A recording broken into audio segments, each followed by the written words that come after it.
Elira's mind raced as the alien queen released her from the embrace. The warmth lingered on her skin, but unease quickly took its place. She stepped back, clutching her plasma rifle tightly, trying to make sense of what had just happened. Was she a prisoner, a guest, or something else entirely? The queen tilted her head slightly, studying Elira with those piercing golden eyes. Her shimmering robes swayed gently, as if moved by an invisible breeze. Without speaking, though Elira could still feel the faint hum of thoughts brushing against her own, the queen gestured for her to follow. Hesitant but curious, Elira complied. They walked through the crystalline forest, where towering spires pulsed with light and strange bioluminescent plants cast shifting patterns on the ground. Every step felt surreal, like walking through a dream that was both beautiful and unsettling. The air smelled sweet, almost floral, but there was an underlying sharpness that reminded Elira she wasn't on Earth anymore. As they approached the edge of the forest, the landscape opened into a sprawling city unlike anything Elira had ever imagined. Buildings spiraled upward in organic shapes, their surfaces alive with glowing veins that pulsed rhythmically, mimicking the heartbeat of some great creature. Alien beings moved gracefully among the structures, their forms similar to the queen's, though less adorned. Some paused to look at Elira, their expressions unreadable yet oddly welcoming. The queen led her to a grand structure at the center of the city, a palace carved directly into the mountainside. Inside, the walls shimmered with colors that seemed to shift depending on how you looked at them. Strange symbols floated in midair, glowing softly before dissolving into nothingness. Elira marveled at the technology, or perhaps magic, that powered this place. It defied logic. "You are safe here," the queen said finally, her voice resonating in Elira's mind. "You will be cared for." Elira frowned, unsure whether to trust these words. "What do you want from me?" she asked aloud, her voice steady despite her nerves. The queen's gaze softened, and she reached out, placing a hand lightly on Elira's shoulder. Warmth spread through her body again, calming her racing thoughts. "You belong to me now," the queen replied simply. "Not as property, but as part of my purpose." "Purpose?" Elira repeated, confusion mixing with suspicion. "What does that even mean?" Instead of answering directly, the queen gestured toward a nearby table. A holographic projection appeared above it, showing images of stars, planets, and swirling galaxies. One image caught Elira's attention, a map of Earth surrounded by blinking red dots. "This signal brought you here," the queen explained, pointing to one of the dots. "It called to you because you are special. You carry within you what we have long sought." Elira stared at the projection, her heart pounding. Special? What did that mean? And why had no one told her about this before? Over the next few hours, the queen introduced Elira to various aspects of her world. She showed her how the aliens communicated, not just through spoken language, but through shared emotions and memories. When the queen touched Elira's temple gently, she experienced flashes of the queen's life. Vast oceans under alien skies, battles fought long ago, and moments of quiet contemplation beneath twin suns. Though mesmerized, Elira couldn't shake the feeling that she was being groomed for something bigger, something she didn't fully understand. Was she truly free here, or was she merely a pawn in the queen's grand design? As night fell, or what passed for night, Elira lay awake in a room provided for her, staring at the glowing ceiling. The queen's words echoed in her mind. Asterisk, you are mine. Human asterisk. But what did that really mean? The alien fleet loomed on the horizon, their ships sleek and menacing, glowing with an unnatural light that made asterisk, the horizon asterisk, look like a fragile speck in comparison. Panic rippled through the crew as they scrambled to prepare for what seemed inevitable, a confrontation they couldn't possibly win.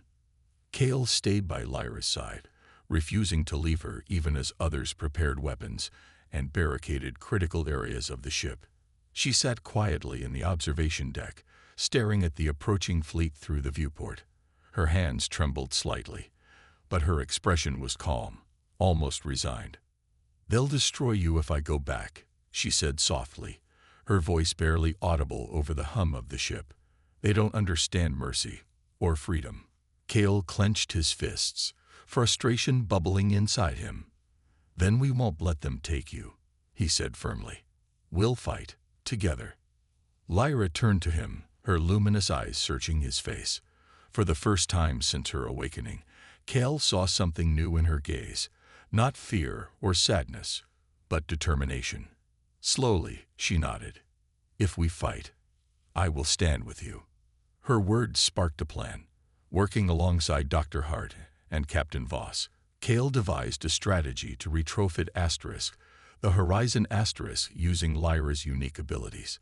They knew conventional weapons wouldn't stand a chance against her people's advanced technology, so they focused on defense instead. Lyra demonstrated how she could manipulate energy fields, creating barriers strong enough to repel attacks.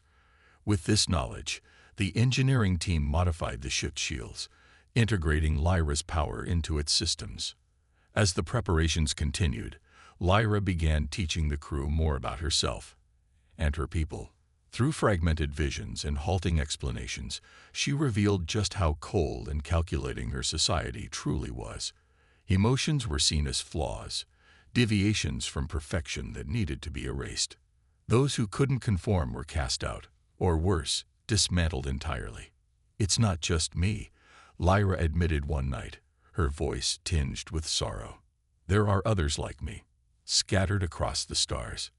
But none of us can ever return." Her words struck a chord with the crew, especially those who had once doubted her. Lieutenant Solis, still under confinement, listened silently as reports of Lyra's teachings spread.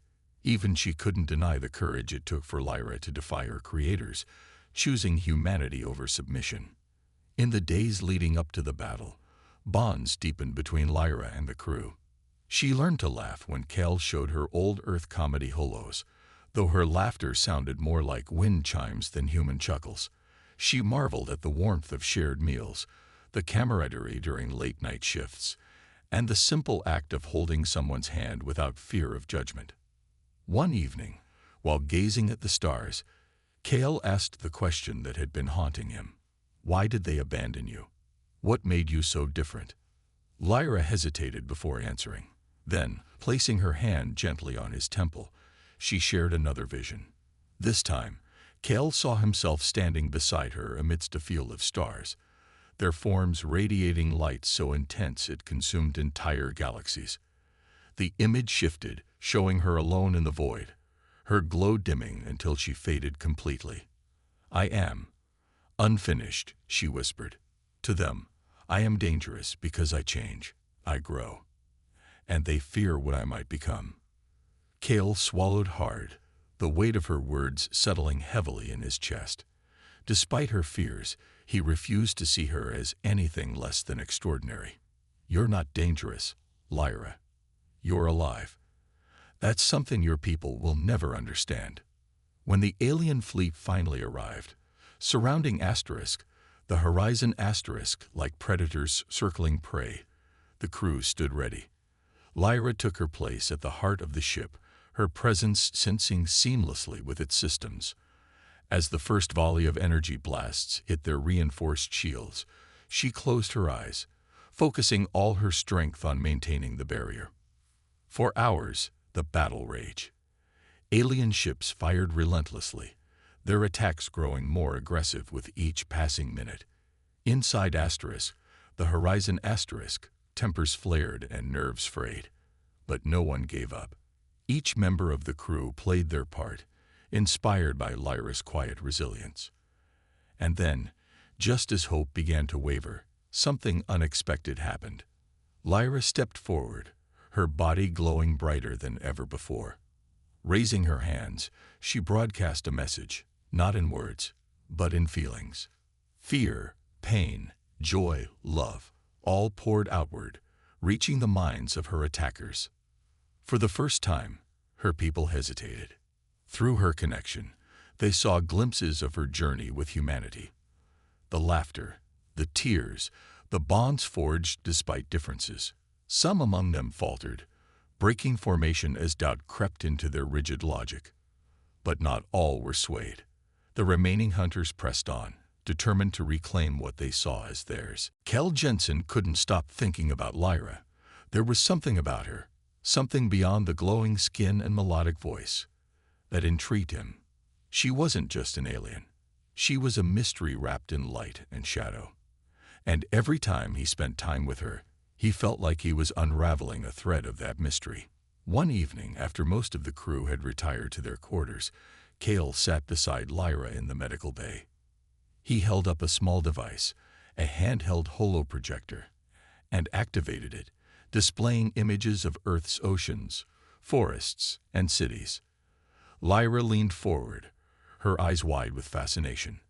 When Cale pointed to the ocean and said water, she repeated the word softly, her tone hesitant but eager. But then something unexpected happened. As Lyra reached out to touch the hologram, the image flickered and shifted, transforming into a swirling vortex of stars. Cale stared at the screen, startled. "What did you do?" he asked, though he knew she wouldn't understand. Lyra didn't respond verbally. Instead, she placed her hand gently on his arm. In that instant, Cale's mind filled with flashes of unfamiliar scenes, cold, sterile corridors bathed in harsh blue light, towering figures with angular features moving in perfect synchronization, and a younger version of Lyra standing alone in a vast chamber, crying silently as the walls closed in around her. The vision ended abruptly, leaving Cale gasping for breath. What was that?" he stammered, clutching his head. Dr. Hart rushed over, alarmed by the commotion. "Cale, are you okay?" "I'm fine," he said quickly, waving her off. But his heart raced as he turned back to Lyra. Her expression was one of guilt and apology, as if she hadn't meant to show him anything. Over the next few days, Cale began piecing together what Lyra had shown him. Through fragmented visions triggered by accidental touches, he learned more about her past, or at least glimpses of it. Her people were advanced, almost machine-like in their perfection, valuing logic above all else. Emotions were seen as weaknesses, flaws to be eradicated. Lyra, however, was different. She felt too deeply, cared too much, and because of that, she had been cast out, abandoned like broken equipment. "She's not dangerous," Cale insisted during a heated argument in the mess hall. Lieutenant Solis had demanded that Lyra be confined to the cargo hold, citing recent anomalies aboard the ship, flickering lights, sudden gravity shifts, and strange symbols appearing on walls, as proof of her instability. "She's scared, just like us. Those things aren't sabotage. They're side effects of her being here." "Side effects?" Solis snapped, slamming her fist on the table. "You think we should trust her just because she can project pretty pictures into your brain? We don't even know if she understands what she's doing." Captain Voss raised a hand to silence the room. "Enough," he said firmly. Turning to Cale, he asked, "Do you believe she means us harm?" "No," Cale replied without hesitation. "If she wanted to hurt us, she could have done it already. Remember the engine failure last week? She fixed it, saved us without asking for anything in return." The memory gave the crew pause. The ship's engines had nearly failed mid-flight, threatening to leave them stranded in deep space. No one could figure out the problem, but when Lyra touched the console, the issue resolved itself instantly. At the time, they'd dismissed it as luck or coincidence. Now, Cale realized it was far more deliberate than that. Despite Cale's defense, tensions continued to rise. Some crew members avoided Lyra altogether, while others whispered behind her back, speculating about her origins and intentions. Even Dr. Hart grew uneasy, noting subtle changes in the ship's systems whenever Lyra was nearby. Yet through it all, Cale remained steadfast, determined to protect her. One night, as they sat together in the observation deck, Lyra surprised him by pointing to the stars outside the window and mimicking his earlier gesture. "Home," she asked hesitantly, her pronunciation rough but clear. Cale shook his head. Not anymore, he said softly. This is your home now. For the first time since her awakening, Lyra smiled. A small, fragile curve of her lips, but it carried a weight of gratitude that words could never express. In that moment, Cale vowed to do whatever it took to keep her safe, no matter what challenges lay ahead. Unbeknownst to them, those challenges were closer than they thought. Deep in the void, something, or someone, was watching, waiting for the right moment to reclaim what they believed belonged to them. Illyra returned to the alien city, her mind heavy with the weight of what she had learned at the Nexus, the revelation that humanity shared a deep, ancient connection with Sovereign Star's people was both awe-inspiring and terrifying. But as much as she wanted to believe in the Queen's vision of unity, doubts gnawed at her. What if this bond came at too great a cost? And how could she reconcile her loyalty to Earth with the destiny being thrust upon her? Her unease grew when she finally reunited with some members of her crew. Lieutenant Darrow and Engineer Rhea had survived the crash and were hiding in the outskirts of the alien city, scavenging supplies and plotting their next move. When they saw Illyra emerge from the crystalline forest alongside Sovereign Star, their relief quickly turned to suspicion. "Captain," Darrow exclaimed, rushing toward her. "We thought you were gone." "I'm fine," Illyra said quickly, though her tone betrayed her inner turmoil. She glanced at Sovereign Star, who stood silently behind her, observing the humans with an unreadable expression. Rhea narrowed her eyes at the Queen. "What is that asterisk thing doing here? Are you a hostage?" "No," Illyra replied firmly. "She saved me after the crash. She's been helping me understand this place." "Helping?" Rhea scoffed. "You've been missing for weeks, Captain. We don't know what they've done to you, or what they plan to do." Before Illyra could respond, Sovereign Star stepped forward. Her voice echoed in everyone's minds, calm but commanding. "I mean no harm to your kind. Your captain carries within her the key to reuniting our worlds. Together, we can forge a new future." The crew exchanged uneasy glances. To them, these words sounded less like a promise and more like a threat. Later that night, Illyra met with her team in secret, away from prying alien eyes. They huddled in the shadows of the city's outskirts, whispering urgently. "We need to leave," Darrow said, his voice low but insistent. "This whole planet feels wrong. Those aliens, they're not human. Who knows what they really want?" "They're not monsters," Illyra countered, though even she struggled to fully defend Sovereign Star. "They believe we're connected somehow, that I'm supposed to help them. Or maybe they're using you," Rhea snapped. "Look at yourself, Captain. You're defending them like one of them." Illyra flinched, the accusation hitting closer to home than she cared to admit. Was she losing herself to this alien world? Or was she simply seeing things differently now? Darrow placed a hand on her shoulder. "We just want to protect you. And Earth. If we don't act soon, it might be too late." Reluctantly, Illyra agreed to help them prepare for an escape. But as they devised a plan to sabotage the alien city's defenses and signal for rescue, guilt weighed heavily on her. She couldn't betray Sovereign Star, not after everything the Queen had shown her. That night, torn between duty and destiny, Illyra made a choice. She slipped away from her crew and warned Sovereign Star of their intentions. "They're planning to attack," Illyra confessed, her voice trembling. "They think you're a threat." Sovereign Star regarded her with those piercing golden eyes, her expression unreadable. For a moment, Illyra feared the Queen would see her betrayal as unforgivable. Instead, Sovereign Star reached out, placing a hand gently on Illyra's cheek. "You are mine," she whispered. "And yet, you still choose to protect me. That proves your heart is true." The Queen then revealed her own plan. She would confront the crew without violence, offering them a chance to leave peacefully or stay and embrace their shared destiny. It was a gamble, but Illyra trusted her. As dawn broke, tensions reached a boiling point. The crew launched their assault, only to find themselves surrounded by Sovereign Star's people.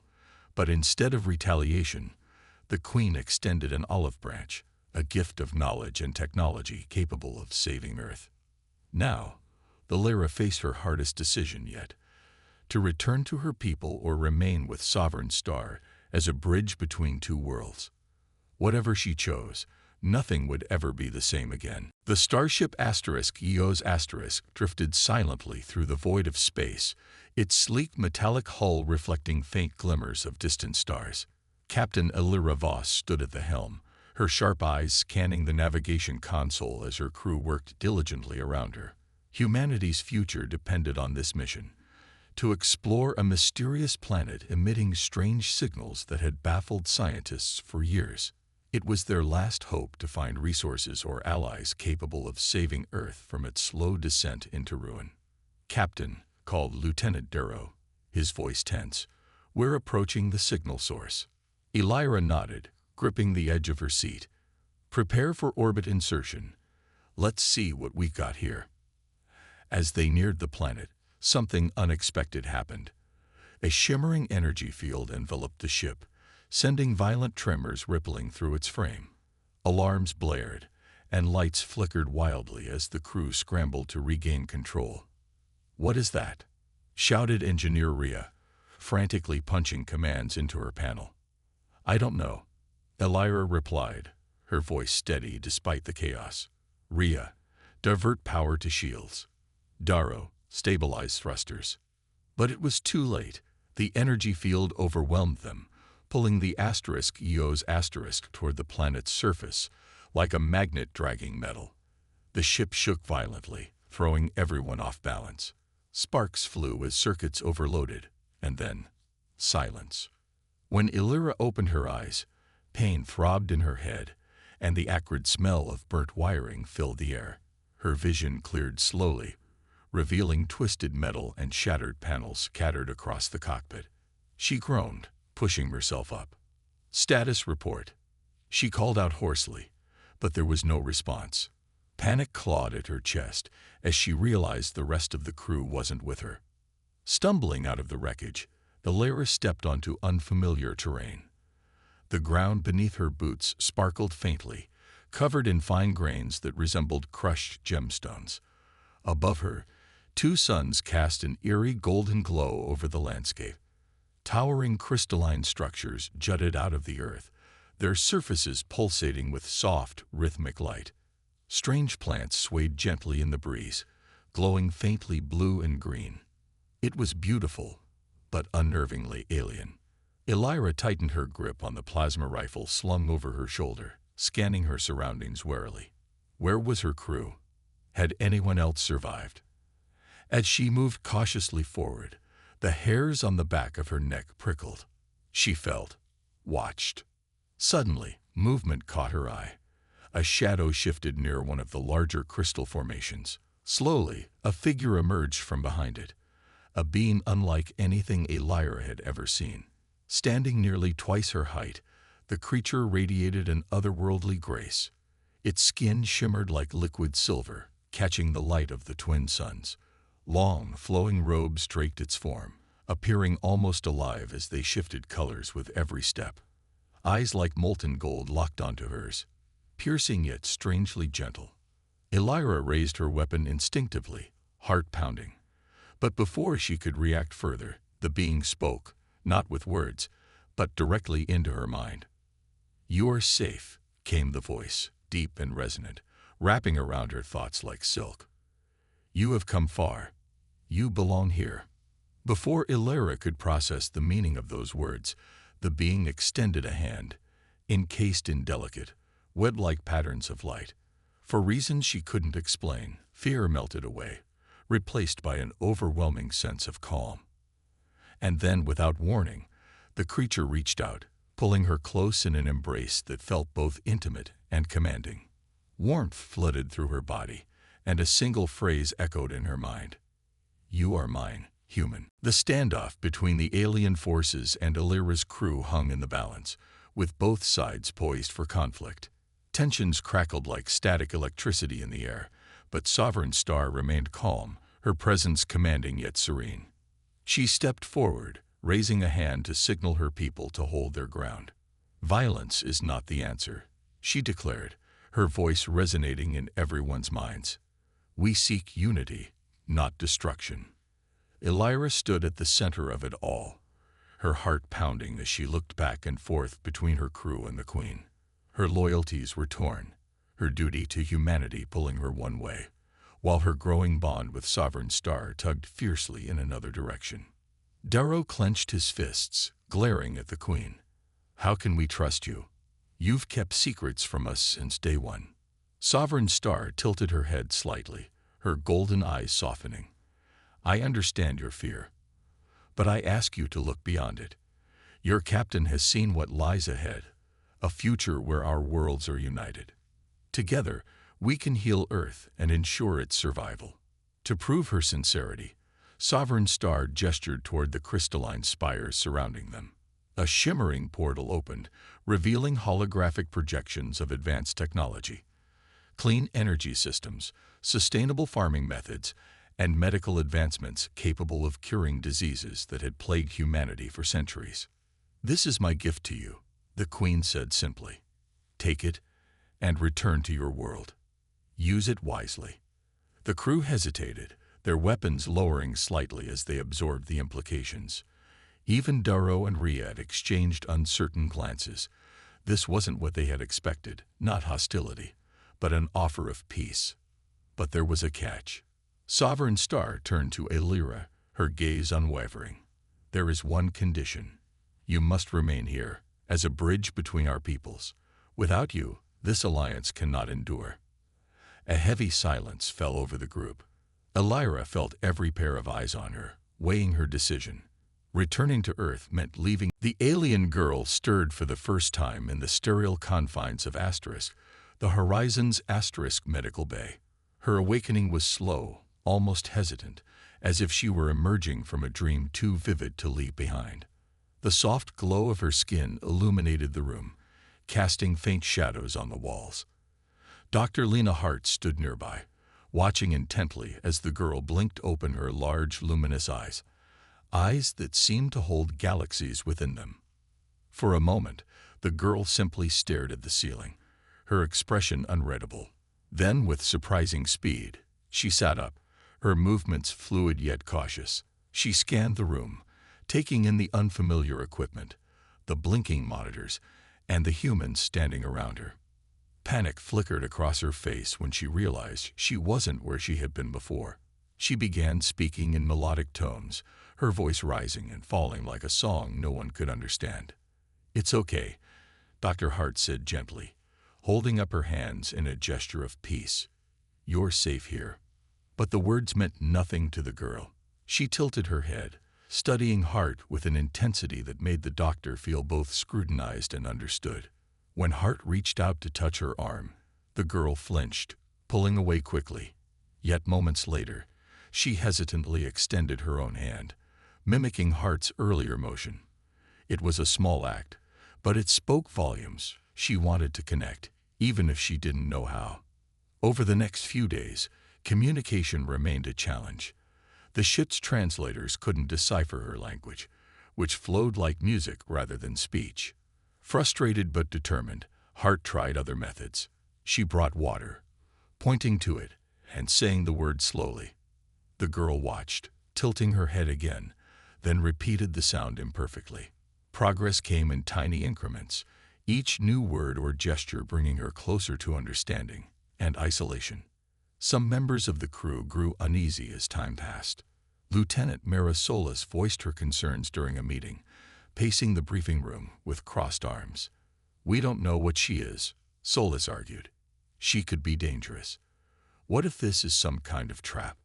Captain Voss listened patiently but shook his head. "She's just a child, Solis, a scared, abandoned child.